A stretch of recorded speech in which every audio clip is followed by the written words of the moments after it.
Morning students, welcome back in your SS class. Students, from this video lecture, we will start our new chapter, that is When the People Rebel, 1857 and After. This will be the most important chapter for you. Right, students? It will be the 5th chapter of history. Let's think about this chapter. So my dear student, before discussing this chapter, first of all, we will discuss about the content and you can say the topics which we will cover in this chapter. First of all, introduction part will be there, means we will give the introduction of the chapter. After then we will discuss about policies and the people, where we will discuss about 3 main topics, in which we discuss about Nawabs lost their power, second, the peasants and the sepoys, third one, responses to reforms. After then we will discuss about next topic, that will be through the eyes of the people. Then we will focus a mutiny, it means a revolt becomes a popular rebellion. We will discuss about it, in which we will discuss about from Meerut to Delhi. Second thing, the rebellion spread. After then we will discuss about the company fight back, and after math, it means that the impact and the results of the 1857 revolt, what would happen after it. We will discuss this thing. So my dear student, if we think about this topic, we have this topic that the revolt of 1857 and after it. As the name suggests that, that in 1857 there was a revolt in the Indian history. It would be considered the first independence war in India. It would be considered. And my dear student, if that particular thing, if that revolt, it has been started, and you can say it was started in all over India at that time, we would get independence in 1857 also. That's why this was considered, you can say that the first independence war. My dear student, in the previous class and in this class, we have studied a chapter about the British Empire. And we knew about it that Britishers, they came in India as a trader. After then, they started a lot of policies through which they spread their empire in all over India. They have also started a lot of practices also. They have also used some direct war method also, through which they have spread their empire in all over India. And whatever the policies they have made, they affect all the people of the society also, whether that person a king, whether that person a common person, a peasant, a soldier, whatever. Every person was, you can say that was affected by the policies of the Britishers also. We have discussed all these things. It means that, my dear student, it means that all the section of the society, they were suffered under the British Empire. It means they all were disappointed. That's why this revolt has been conducted. You can say this revolt has been held. This was the basic reason. So my dear student, in this chapter, we will study about the outrage, it means anger, of the people of India from different backgrounds against Britishers. Reason is that because Britishers, they made a lot of policies, and these policies had bad impact on our Indian culture, and you can say on our Indian, on all the society, all the section of the society also. They have started a lot of policies. They have, they did even, you can say that interfere. They started a lot of such a policy that which you can say that create a dominance over the India also. So in this chapter, we will discuss about how this, you can say that this in 1857 revolt was, what was the basic reason of 1857 revolt. We will discuss this thing in this chapter.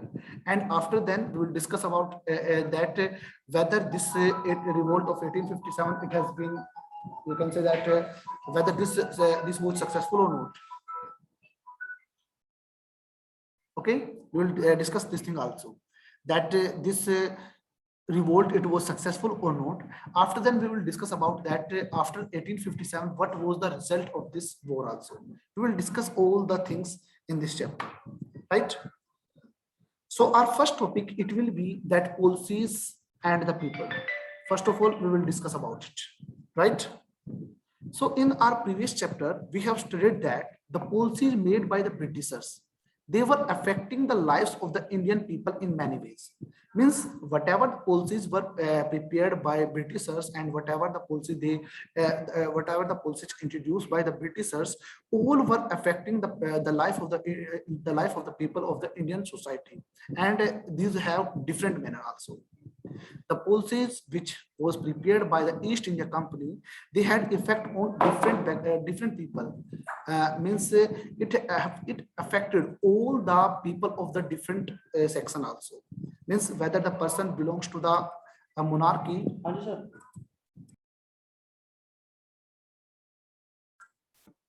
So, dear student, all the people of the different section, all our suffered under the British policies. So that's why they started resisting against the Britisher. Reason is that whenever something is done against us, first of all, we will tolerate it. But there will be a situation in which we are not able to tolerate that particular thing. And this is the same manner what happened in India also. British government started a lot of policies, and due to these policies, the people of the all the section of the society, they were suffered. They were suffered from this thing.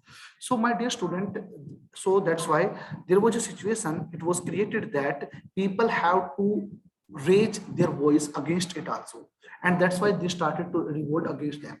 And this revolt was considered the revolt of 1857. And this revolt, because it is so much large and it has a great impact on over the India also, that's why it was considered the first war of independence. Okay, students, let's think about other part also. So my dear student, first of all, we will discuss about Nawab lost their power. Means we will discuss about that, what were the policies prepared by the Britishers, what were the actions taken by the Britishers, which due to which the Nawab, it means the kings lost their power. Let's discuss about this thing. So my dear student, if we think about mid 18th century, the kings, they had seen their power deteriorating, it means declining. The kings of the country, they found it that their power, it has been, you can say that it has been also decreasing. They thought they saw it. They were losing their authority gradually. Means this was done not a sudden change. It was not a sudden change. It was done in a very gradual manner. According to British policies, there is a person resident. He was appointed in, you can say that in the court of a king, and that resident, he was from the Britishers. Whenever any policy is taken by the king, and if it is against the Britisher, then the resident, he oppose. He oppose. That's why he interfered in all the steps, and you can say all the action and activities of the kingdom also. That's why this resident, it became a great hindrance and problem in, you can say that in the matter of the kingdom also. Second thing, the kings, they were not allowed to keep their regular army also. This was the policy also. We have studied about subsidy alliance, and you can say that in under this subsidy alliance, the king, he has, if he adopted, if he, you can say that he agreed with the subsidy alliance, that particular king did not allow to have their own army. Okay, so all these things, they were started. So my dear student, this resident, he also created a lot of problem. He also created a lot of problem in the company affair. Second thing, the kings, they were not allowed to keep their army also. So these were the things also. That's why the kings, they were suffered a lot of also. And most of them, it means most of the kings, they lost their territories also. It means they lost their territories also due to different policies also. And many kings and queens, they tried to negotiate with the company in order to safeguard their interest also. Means they also revolt, they also raised their, you can say, voice also against it. Let's take the example. Dear student, think about the policy prepared by Lord Dalhousie, that's doctrine of lapse. According to that policy, if a king was died without a natural heir, the kingdom and the empire, it was annexed under the British rule, and no adopted heir will be considered their natural heir. Right? It was discussed. So Queen Lakshmi Bai, she wanted the company to recognize her adopted son as their legal heir after her husband's death. After her husband's death, but it was not. But the Britishers were not allowed it, and when there was you can say that there was a conflict between Lakshmi Bai and Britishers were also there, and in which Lakshmi Bai was, you can say that, died. Second thing, Nana Sahib. He was the adopted son of the Peshwa Bajirao II. He also demanded that when his father was died, then the father pension would be given to the Nana Sahib. But because he was the not a natural heir of the Nana Sahib, that's why Britisher would never accepted this demand also, because they were sure about their superiority also and their military power also. This was the basic reason.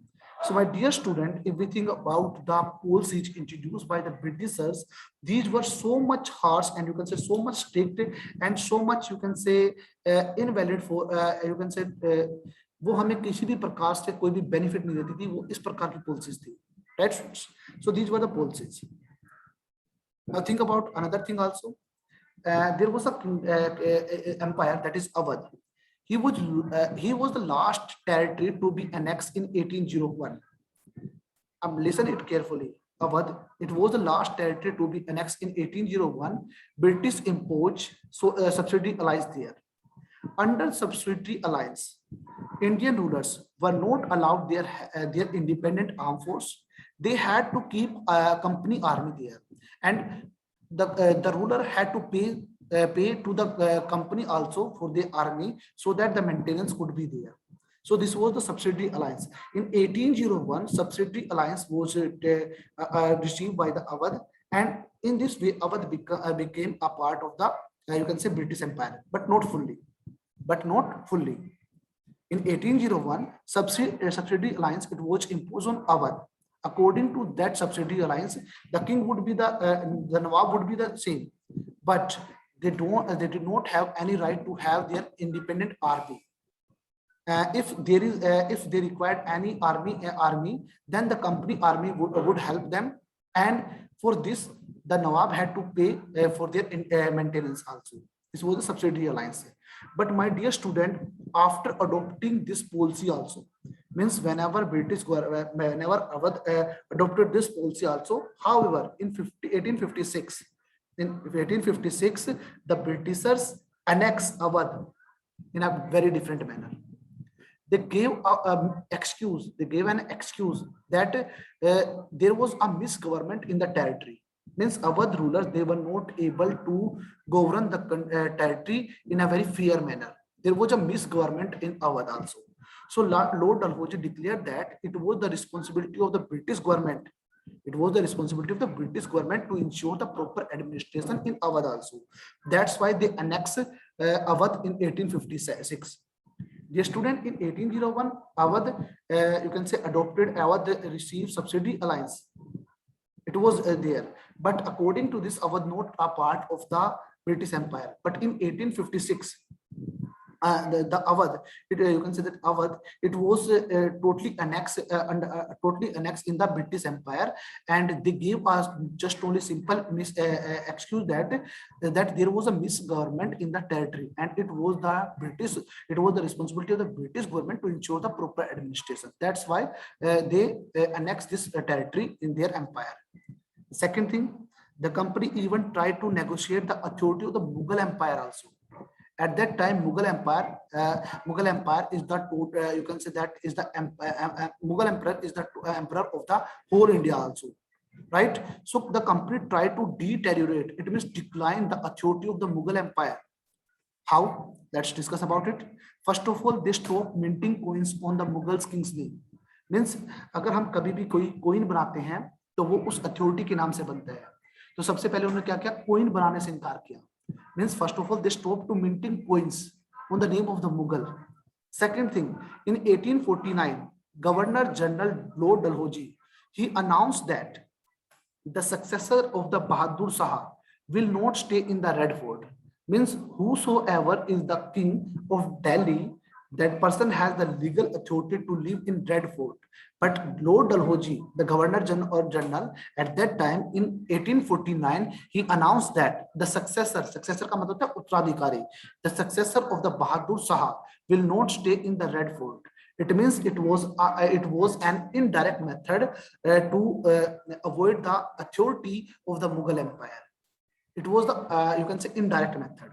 Second thing, in 1856, Governor General Lord Canning, he declared that the Mughal kingdoms had came to an end with the death of Bahadur Shah. It was declared. It means that Bahadur Shah Jafar, he was considered the last Mughal emperor. Second thing, his successor would be known as a prince, not as a king. It means the last Mughal emperor would be Bahadur Shah Jafar. So in this way, they tried to decline the power of the Mughal empire. You can see this thing. So this was done to the, you can say, Nawab and kings. If they try to decline the authority, they try to avoid the authority of the, you can say, kings also, then think at that time, what would happen to the common people also? क्या हुआ होगा वहां पर आम इंसान के साथ? जब एक राजा की जो आप कह सकते अथॉरिटी को ही डिक्लाइन कर दिया गया, राजा ही इतना सफर करने लगा, तो उस एरिया के अंदर, उस एम्पायर के अंदर क्या हुआ होगा एक आम जनता के साथ? सोचिए situation, right friends? Now the peasants and the sepoys, it would be the next part of our. So let's discuss about it.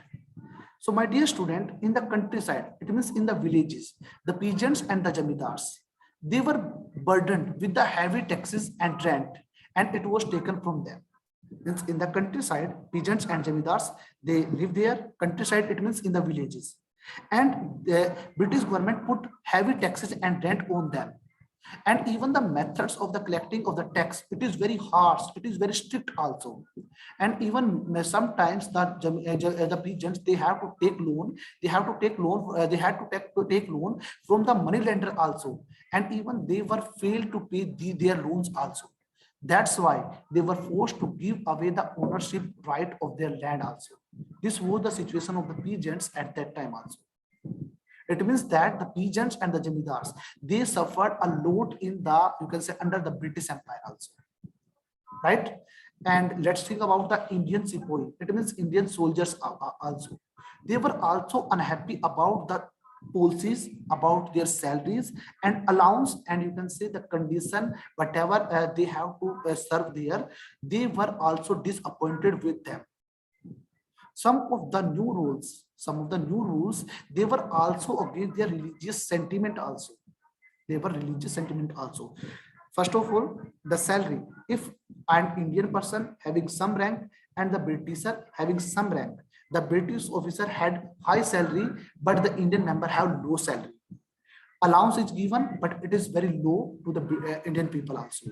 And if we think about the condition, service condition, it was very harsh and it was very, you can say, critical conditions. Okay, and even there were the Britishers, they introduced new laws, and these new laws, they were against the religious sentiment to the Sipai also. Let's take the example. At that time, in the countryside, people had fear that if any person crossed the sea,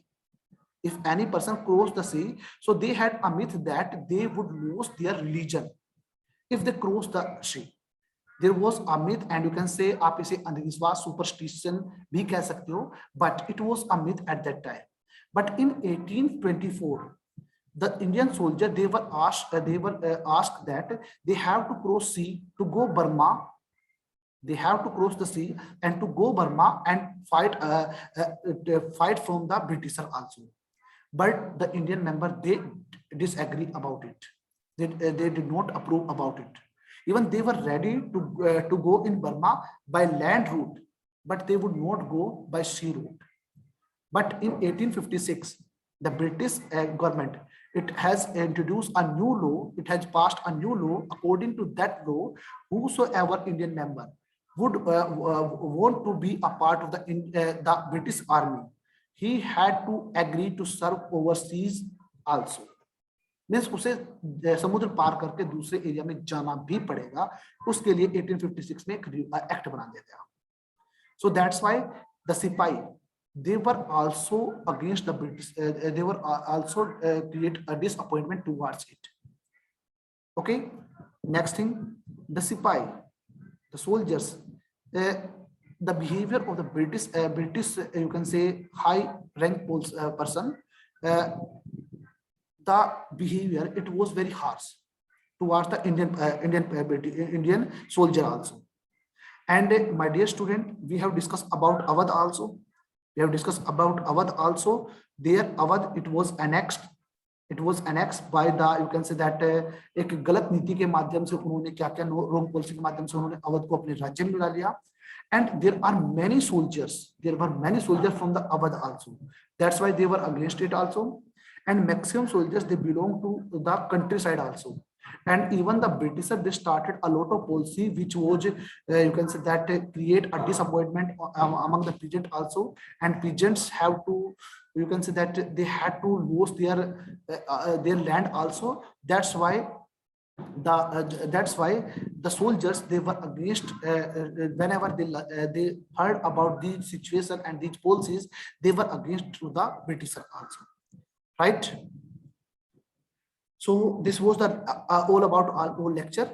Now we will study about the other factors in the next video lecture. Hope so everything is clear to all of you. So I'll see you in the next video. Thank you. Have a nice day.